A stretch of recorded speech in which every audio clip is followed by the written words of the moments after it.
At a height of 37 meters, the Stambolov Bridge in Veliko Tarnovo was the first freestanding cast iron bridge in the entire Balkan Peninsula. The bridge was built in 1892 at the insistence of Bulgarian statesman Stefan Stambolov, who wished to leave something memorable in his hometown.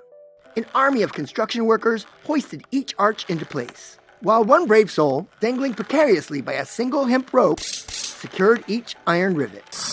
Consistent with Bulgarian tradition, after the bridge was completed, the architects and workers had to stay under the bridge while the first fully loaded ox and horse carts crossed. A little insurance that the workers would take their job seriously.